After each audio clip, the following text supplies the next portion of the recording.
মানুষের নতুন প্রত্যাশাকে, নতুন আকাঙ্ক্ষাকে পূরণ করতে হবে।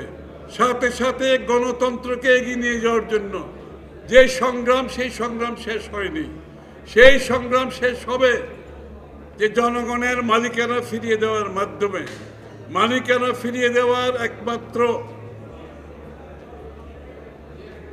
আপনার বাহক হচ্ছে একটি জনগণের ভোটে নির্বাচিত সরকার গঠিত করা, যারা জনগণের কাছে দায়বদ্ধ থাকবে, জবাবদিহি থাকবে, এবং একটি নির্বাচনের মাধ্যমে বাংলাদেশে আবার গণতান্ত্রিক অর্ডার ফিরিয়ে আনা।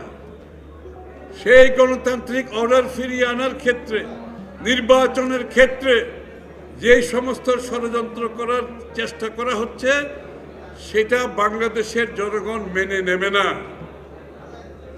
যারা শেখ হাসিনার সুরে আবার কথা বলছেন, আমি আবার বলছি এই কথাটা দু একদিন ধরে, শেখ হাসিনার সুরের আমি লক্ষণ পাচ্ছি যে আমরা এই কাজ করছি, আমরা সেই কাজ করছি, আমরা সংস্কার করব, আমরা বাংলাদেশকে বিনিয়োগের ব্যবস্থা করছি বাংলাদেশে, ইত্যাদি ইত্যাদি।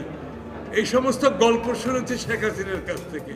আমি উন্নয়ন করছি তো বাংলাদেশে, আপনাদের ভোটের দরকার কি, নির্বাচনের দরকার কি? আমি তো দেশের উন্নয়ন করতেছি, আপনাদের জন্য তো কাজ করতেছি, এই কাজ করতেছি, সেই কাজ করতেছি।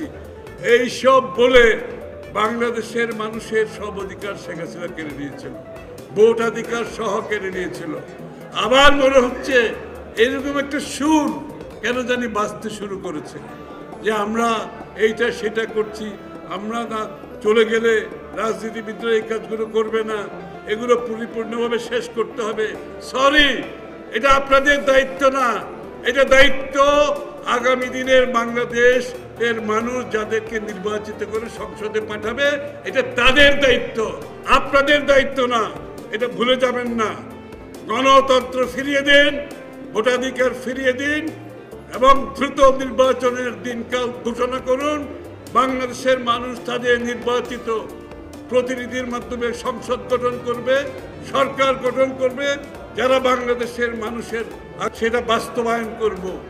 সুতরাং এই কাজ নির্বাচিত সরকারের, সংসদের, আর কারো কোনো কাজ নাই।